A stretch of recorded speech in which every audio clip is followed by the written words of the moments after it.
Baik, Assalamualaikum warahmatullahi wabarakatuh. Selamat berjumpa kembali bersama kami di kelompok belajar media edukasi guru aspiratif. Insya Allah bersama media edukasi guru aspiratif, kita menjadi guru yang inovatif.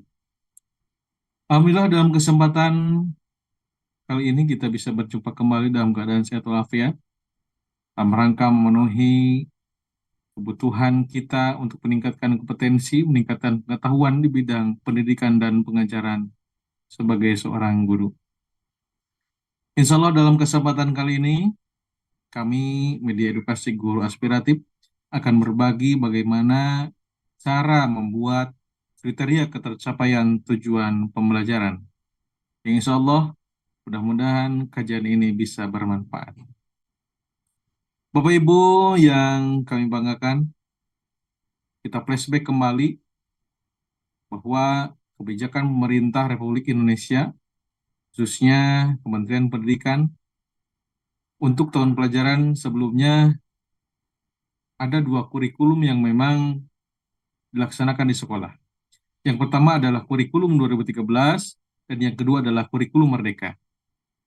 Di mana kurikulum ini, khususnya kurikulum Merdeka, untuk tahun kemarin kita dipersilahkan sebagai sekolah untuk memilih apakah akan menggunakan kurikulum 2013 atau menggunakan kurikulum Merdeka sebagai kurikulum yang digunakan di satuan pendidikan.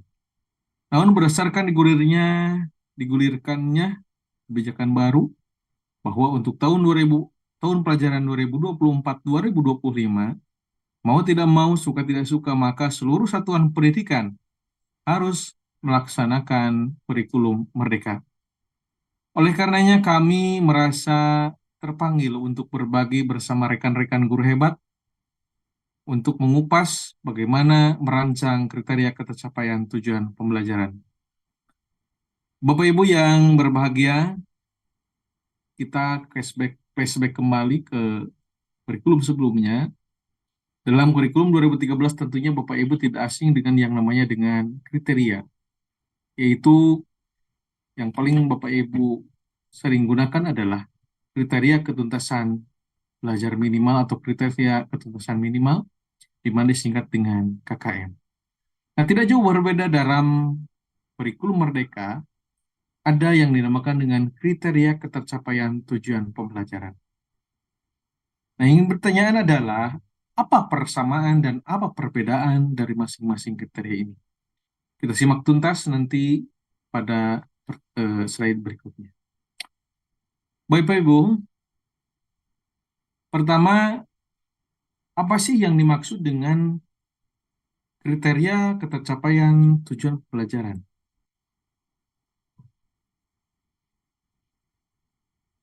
Atau yang sering disingkat sebagai KKTP.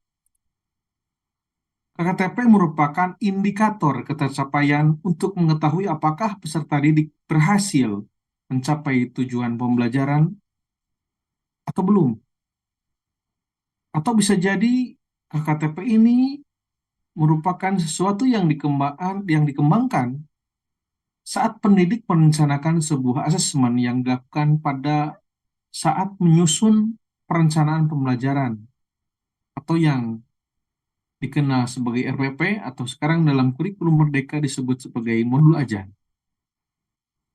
KKTP ini juga merupakan penjelasan dari atau deskripsi tentang kemampuan apa saja yang perlu ditunjukkan atau didemonstrasikan atau dimiliki oleh peserta didik sebagai bukti bahwa ia telah mencapai dari tujuan pembelajaran. Dalam KKTP ini tidak disarankan untuk menggunakan angka mutlak yang biasanya ada nilai 75, nilai 85, 90, dan lainnya. Namun dalam KTP itu menggunakan interval nilai. Misal, interval 70 sampai 85, interval 86 sampai 100, dan seterusnya. KKTP ini juga salah satu pertimbangan dalam memilih atau membuat atau menyusun sebuah instrumen asesmen. Nah, itu bagaimana nanti kriteria ketercapaian tujuan pembelajaran ini digunakan dalam proses pembelajaran. Kemudian apa yang menjadi persamaan dan perbedaan dari KKTP dan barangkali dalam kurikulum 2013 itu adalah KKM? Persamaannya adalah kedua-duanya merupakan suatu standar atau kriteria untuk menentukan ketuntasan suatu kompetensi. Artinya, ini sama-sama untuk mengukur apakah suatu kompetensi itu sudah tuntas atau belum dilalui oleh peserta didik. Kemudian apa yang menjadi perbedaan dari kurikulum 2013 dan kurikulum Merdeka dalam hal kriteria ini? Pertama, barangkali dulu dalam kurikulum 13 ada yang dinamakan dengan penilaian. Sedangkan dalam Merdeka itu disebut sebagai asesmen. Kemudian ada yang dinamakan dengan ulangan harian, ulangan tengah semester, ulangan semester. Nah, ini semuanya itu menggunakan KKM sebagai acuan dari tuntas atau tidak tuntasnya ulangan-ulangan tersebut. Beralih ke kurikulum Merdeka, sekarang itu namanya berubah menjadi asesmen, di mana ada asesmen diagnostik, asesmen formatif, dan asesmen sumatif. Di mana KKTP ini digunakan pada asesmen sumatif per sub. Per subbab 1, misalkan subbab 1, subbab 2, sumatif semester, dan sumatif kenaikan kelas. Kemudian, perbedaan selanjutnya adalah karakteristik yang dibuat oleh KKM itu dibuat per mata pelajaran. Sedangkan KKTP karakteristiknya dibuat per modul ajar atau per RPP. Begitu. Jadi bisa saja antara tujuan pembelajaran satu dengan yang lainnya, yang berbeda dengan modul ajar satu dengan modul ajar yang pasti berbeda. Bukan kepada, tapi nanti ada sebuah keterbedaan. Karena masing-masing tujuan pembelajaran memiliki karakteristik yang berbeda. Sedangkan untuk KKM itu semuanya satu semester bahkan 1 tahun pembelajaran KKM-nya sama. Kemudian bentuk dari KKM itu bentuknya bilangan tunggal. Sedangkan di dalam KKTP bentuknya sebuah kualitatif dan atau sebuah kuantitatif, di mana nilainya berupa rentang interval nilai. Kemudian, cara menentukan proses menghitung kriterianya dalam KKN itu kita dulu sering menentukan dengan menggunakan atau memerlukan indeks kompleksitas dan daya dukung untuk menghitung kriteria ketuntasan minimal. Sedangkan dalam KKTP itu tidak memerlukan indeks kompleksitas dan daya dukung. Kemudian selanjutnya adalah KKM ini digunakan atau dipakai untuk kriteria kenaikan kelas. Artinya ketika peserta didik tidak mencapai KKM, itu dipertimbangkan dalam hal proses kenaikan kelas. Sedangkan KKTP itu tidak harus dipakai untuk kriteria kenaikan kelas.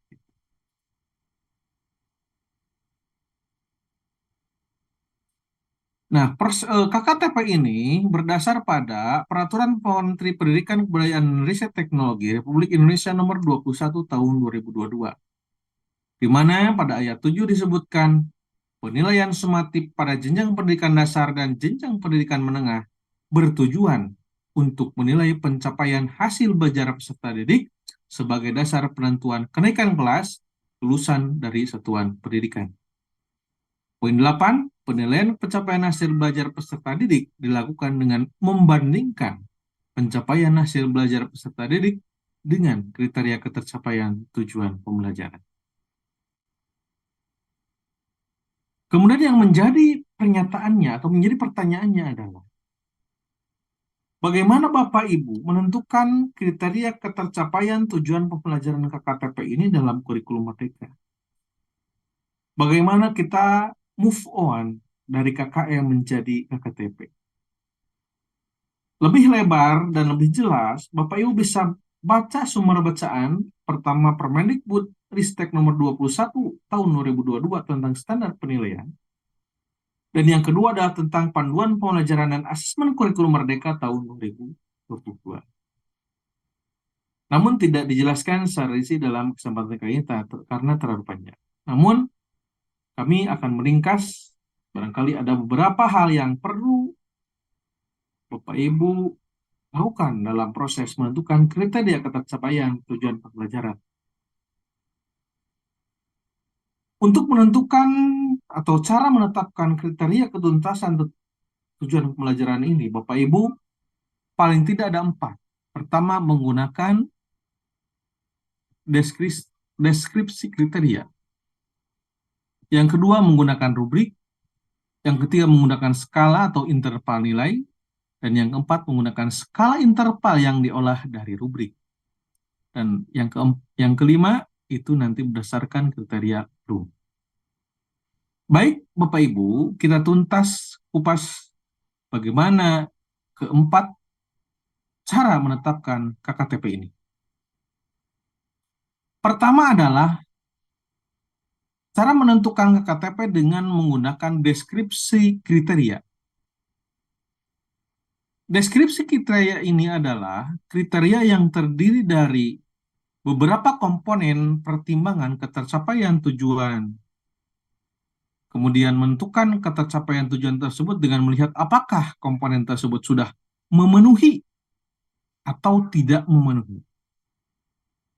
Guru menetapkan KKTP dengan cara menetapkan beberapa kriteria, misalkan 4 kriteria yang menyatakan bahwa peserta didik tersebut mencapai tujuan atau tuntas jika misalkan memenuhi minimal 3 kriteria tersebut, maka bisa dikatakan sudah memenuhi.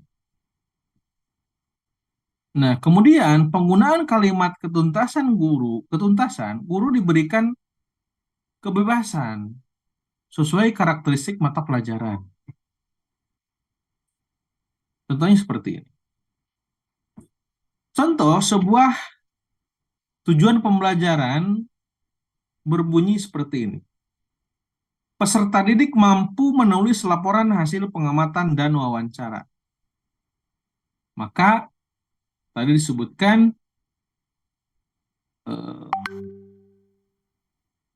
harus dibuat deskripsinya. Misalkan ada 4 kriteria, minimal 3. Contoh, kriteria yang pertama, laporan menunjukkan kemampuan penulisan teks eksplanasi dengan runtut.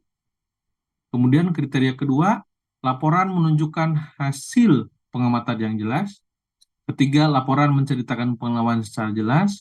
4, laporan menjelaskan hubungan kausalitas yang logis, disertai dengan argumen yang logis sehingga dapat meyakinkan pembaca. Nah, untuk kriteria ini bisa Bapak Ibu buat. Nah, kemudian yang menjadi catatannya adalah memadai dan tidak memadai, tuntas dan tidak tuntas misalkan. Maka minimal 3 dari 4 kriteria memenuhi, maka itu bisa dikatakan peserta didik tersebut telah menyelesaikan atau telah memenuhi ketuntasan tujuan pembelajaran.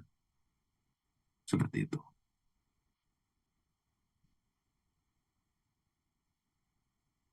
Kemudian yang kedua, dalam proses atau cara menentukan KKTP, yaitu menggunakan rubrik.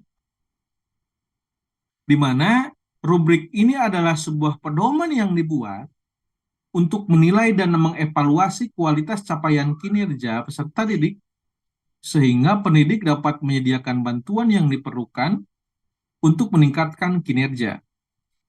Nah, rubrik juga dapat digunakan untuk atau oleh pendidik untuk memusatkan perhatian pada kompetensi yang harus dikuasai. Nah, rubrik ini juga digunakan oleh guru untuk itu. di mana rubrik merupakan capaian kinerja yang dituangkan dalam bentuk kriteria atau dimensi yang dinilai secara bertingkat. Bagaimana yang dimaksud dengan secara bertingkat ini?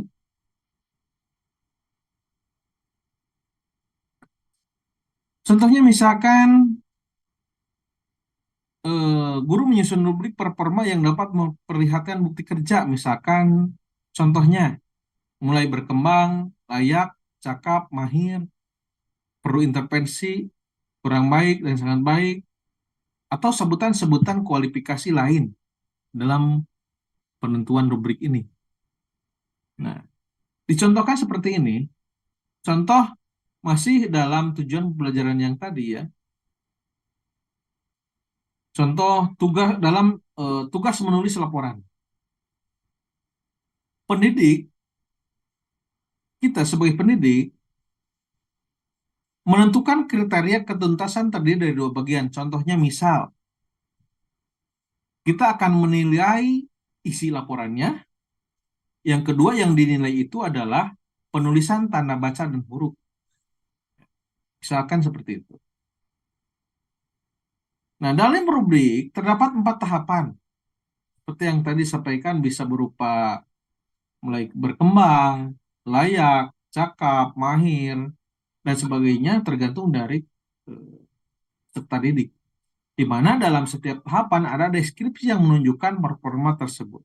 Misalkan mulai berkembang harus sudah sampai mana, dikatakan layak harus sudah sampai mana, dikatakan cakap harus sudah sampai mana, dan dikatakan mahir juga harus sampai mana. Contoh, ada dua bukti laporan yang harus dikumpulkan dalam menulis laporan. Pertama adalah isi laporan. Nah, dalam menulis isi laporan ini, peserta didik dikatakan mulai berkembang jika belum mampu menulis teks eksplanasi. Hasil pengamatan dan pengalaman belum jelas tertuang dalam tulisan. Ide dan informasi dalam laporan tercampur dan hubungan antara paragraf tidak berhubungan. Nah, ini dibuat oleh ibu, oleh bapak ibu ya. Kemudian isi laporan diberikan penilaian layak jika misalkan mampu menulis teks eksplanasi, hasil pengamatan pengalaman secara jelas tertuang dalam tulisan, laporan menunjukkan hubungan yang jelas di sebagian besar paragraf. Kemudian indikator ketiga yaitu cakap. Nah, cakap ini misalnya apa? Cakap ini deskripsinya adalah mampu menulis teks eksplanasi, hasil pengamatan dan pengalaman serta jelas tertuang dalam tulisan, laporan menunjukkan hubungan kausalitas yang logis dengan argumen yang logis, sehingga dapat meyakinkan pembaca. Kemudian ketiga, dikatakan mahir jika mampu menulis teks eksplanasi, hasil pengamatan dan pengalaman secara jelas tertuang dalam tulisan, laporan menunjukkan hubungan kausalitas yang logis dengan argumen yang logis, sehingga dapat meyakinkan pembaca disertai fakta-fakta pendukung yang relevan. Kemudian, nah ini, dari indikator-indikator ini harus berjenjang, artinya eh, menunjukkan ada peningkatan. Oh, baru hanya mampu menulis teks eksplanasi, tapi masih tercampur dengan paragraf yang tidak berhubungan. Kemudian ada yang layak, misalkan sudah ada menunjukkan hubungan yang jelas di sebagian besar paragraf. Kemudian meningkat lagi, memiliki hubungan kausalitas yang logis dengan argumen yang logis. Meningkat lagi, yang dapat meyakinkan pembaca disertai dengan fakta-fakta. Nah ini, Bapak Ibu, jadi bertingkat, berjenjang dari mulai berkembang ke mahir. Artinya ada progres peningkatan yang ditunjukkan oleh siswa. Begitupun indikator yang kedua, misalkan penulisan tanda huruf dan tanda baca dan huruf. Mulai berkembangnya harus seperti apa, dikatakan layak harus seperti apa, dikatakan cakap harus seperti apa, dan begitu pula dengan mahir. Nah, ini harus ada peningkatan. Misalkan dari mulai berkembang, itu belum menggunakan tanda baca dan huruf kapital atau sebagian besar tidak digunakan secara tepat, kemudian meningkat lagi menjadi layak, hanya sebagian kecil dan huruf kapital yang digunakan secara tepat, kemudian dikatakan cakap, meningkat lagi sebagian besar tanda baca dan huruf kapital digunakan secara tepat, dan yang paling mahir adalah semua tanda baca dan huruf kapital digunakan secara tepat. Jadi, dalam tugas menulis laporan ini Dibuat indikator dan dibuat ketercapaiannya berjenjang dari yang sulit ke yang mudah ke yang sulit. Begitu. Kemudian yang ketiga, dalam proses, masih dalam cara menentukan KTP ini, dapat disimpulkan dari eh, contoh tadi, peserta didik dianggap sudah mencapai tujuan pembelajaran jika kedua bukti kinerja mencapai kriteria cakap atau mahir. Jadi dikatakan sudah tuntas jika minimal cakap atau mahir pada bukti kinerja isi laporan dan penulisan. Jadi kalau rubriknya menyatakan di bawah cakap, misalkan mulai berkembang, misalkan di dalam isi laporannya berkembang, kemudian dalam penulisannya juga masih berkembang, maka itu belum tuntas. Tapi minimal dikatakan tuntas itu jika isi laporan dan penulisannya itu memiliki kategori cakap atau mahir. Begitu. Sehingga dapat ditentukan bahwa KKTP dengan menemukan rubrik ini minimal cakap pada kedua kriteria. Kalau kriterianya ada dua. Kemudian yang selanjutnya, cara yang ketiga, dalam penentuan KKTP. Ini menggunakan interval nilai. Secara umum, KKTP yang ketiga ini digunakan jika evaluasinya dilakukan dalam bentuk tes tertulis, Bapak Ibu. Di mana untuk menggunakan interval, guru dan atau satuan pendidikan dapat menggunakan rubrik maupun nilai dari tes. Guru menentukan terlebih dahulu intervalnya dan tindak lanjutnya akan dilakukan untuk para peserta didik. Contohnya misalkan, untuk nilai yang berasal dari nilai tes tertulis atau ujian. Contoh, dibuat intervalnya 0 sampai 40% itu belum mencapai tujuan, maka intervensinya adalah harus melakukan remedial di seluruh bagian. Kemudian interval 41 sampai 65%, maka kriterianya belum mencapai tujuan dan apa yang harus diintervensinya? Misalkan remedial di bagian yang diperlukan. Artinya tidak pada keseluruhan bagian harus diremedial. Kemudian interval 66 sampai 85% ini sudah mencapai tujuan, tidak perlu diremedial. Dan selanjutnya 86 sampai 100 kriterianya sudah mencapai tujuan dan ini perlu pengayaan atau tantangan yang lebih. Sehingga KTP ini bisa dikatakan sudah mencapai tujuan, misalkan jika sudah ada pada interval 66 sampai 85%.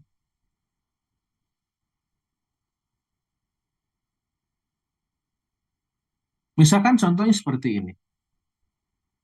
Budi nilai intervalnya ada pada 41 sampai nilainya adalah 60. Kemudian Rudi 75 dan Andi 87. Maka tadi yang belum mencapai tujuan adalah si Budi. Gitu. Yang intervensinya adalah remedial di bagian yang perlukan. Jadi nilai di bawah 65% itu harus melakukan remedial. Namun remedialnya ada yang pada bagian yang diperlukan saja atau pada keseluruh bagian. Selanjutnya adalah cara yang keempat dalam menentukan kriteria ketuntasan tujuan pembelajaran. Ini dibuat pendidik dapat menggunakan interval nilai yang diolah dari rubrik, di mana untuk setiap kriteria terdapat 4 skala pencapaian atau ketuntasan. Pendidik membandingkan hasil tulisan peserta didik dengan rubrik untuk menentukan kriteria ketercapaian tujuan pembelajaran peserta didik. Nah, ukuran yang digunakan untuk capaian kinerja itu bisa dibuat misalkan dengan kriteria belum muncul, muncul sebagian kecil, muncul sebagian besar, terlihat keseluruhan. Nah, di mana contohnya seperti dalam tugas menulis laporan tadi, pendidik bisa mendapatkan atau menetapkan 4 kriteria ketuntasan. Satu, menunjukkan kemampuan penulisan teks eksplanasi dengan runtut. Yang kedua, sudah menunjukkan hasil pengamatan yang jelas. Yang ketiga, menceritakan pengalaman secara jelas. Yang keempat, menjelaskan hubungan kausalitas yang logis, disertai dengan argumen yang logis sehingga dapat meyakinkan pembaca. Nah, ini kriteria yang bisa dibuat oleh Bapak Ibu dalam menggunakan rubrik yang nantinya diakomodir atau diakomodasi, disandingkan, dikombinasikan dengan adanya interval nilai begitu. Nah, interval nilai yang diolah dari rubrik ini, Bapak Ibu, contohnya tadi, apakah kriteria pertama adalah menunjukkan kemampuan penulisan teks eksplanasi dengan runtut? Apakah belum muncul, muncul sebagian kecil, sudah muncul di sebagian besar, terlihat pada keseluruhan teks. Misalkan baru muncul sebagian kecil. Yang kedua, kriteria ketuntasannya adalah laporan menunjukkan hasil pengamatan yang jelas. Kemudian yang ketiga, laporan menceritakan pengalaman secara jelas. Laporan menyatakan hubungan konsep yang logis serta dengan argumen yang logis sehingga dapat meyakinkan pembaca. Nah, untuk setiap kriteria terdapat 4 skala pencapaian. Pendidik membandingkan hasil tulisan peserta didik dengan rubrik untuk menentukan ketercapaian peserta didik. Ukuran yang dipakai dengan menggunakan belum muncul, muncul sebagian kecil, sudah muncul di sebagian besar, dan terlihat pada keseluruhan teks atau bentuk lain. Nah, ini begitu. Nah, kemudian dipadankan dengan rubrik internal interval nilai. Misalkan perolehan yang diperoleh oleh seorang siswa. Misalkan pada kriteria 1 itu sudah muncul, kriteria 2 sudah muncul di sebagian besar, kriteria 3 terlihat pada keseluruhan teks, kemudian di kriteria keempat itu sudah muncul di sebagian besar. Nah, berarti kan mendapatkan perolehan poin 2, 1, kemudian poin 3 pada kriteria 2 dan 4, poin 4 pada kriteria ketiga. Sehingga siswa memperoleh skor 2 ditambah 6 ditambah 4 sama dengan 12. Sehingga skor maksimum sama dengan 16. Nah, dikalikan 100%, yaitu jadi 70. 12/16 skor maksimumnya dikali 100 sama dengan 75. Sehingga kriterianya masuk ke mana? Yaitu masuk ke 66 sampai 85. Sehingga dapat dikatakan telah mencapai tujuan pembelajaran tanpa remedial. Sehingga KKTP intervalnya pada 66 sampai 85. Jadi dipadankan antara nilai rubrik dengan interval nilai. Cara yang kelima yaitu menentukan KKTP dengan pencapaian yang ditinjau dari taksonomi Bloom. Ya. Ini dilakukan dengan memperhatikan kompetensi yang ada dalam tujuan pembelajaran, misalnya kemampuan analisis C4, maka guru membuat teks berjenjang. Tes yang berjenjang yaitu dari mulai C1, C2, C3 sampai C4. Sehingga siswa yang telah dapat mengerjakan tes sampai soal yang berasal dari C4, maka dikatakan telah mencapai tujuan pembelajaran. Jadi, dibuat soal C1, C2, C3 sampai C4 secara berjenjang. Bila siswa tersebut bisa mencapai C4, maka sudah dikatakan menyelesaikan tujuan pembelajaran. Ini khusus untuk soal esai dan pilihan ganda. Nah, kemudian ini contoh perencanaan penilaian formatif dan sumatif Bapak Ibu. Misalkan dalam itu kita akan membuat ada tujuan pembelajaran 1, tujuan pembelajaran 2. Jadi masing-masing itu ada KKTP-nya berbeda. Bentuk penilaian mau seperti apa, instrumennya seperti apa, kemudian perencanaan KKTP-nya mau seperti apa, KKTP-nya apa, misalkan ini minimal cakap untuk 3 dari bukti dan seterusnya. Jadi dipadankan. Begitu. Nah, kemudian selanjutnya tergantung dari Bapak Ibu mau menggunakan cara yang mana. Apakah cara 1, cara 2, dan cara yang ketiga. Itulah barangkali Bapak Ibu terkait dengan cara menentukan kriteria ketuntasan tujuan pembelajaran. Jika ada pertanyaan bisa ditanyakan lewat komentar. Eh, Insya Allah akan kami balas. Kemudian jangan lupa isi presensi kehadiran pada link yang disematkan pada deskripsi pesan yang disematkan, atau ikuti YouTube kami di channel Media Edukasi Guru Aspiratif. Ikuti terus webinar selanjutnya dan terus follow official akun kami. Dan insya Allah kami akan menghadirkan webinar-webinar selanjutnya yang insya Allah mudah-mudahan membantu Bapak Ibu semuanya.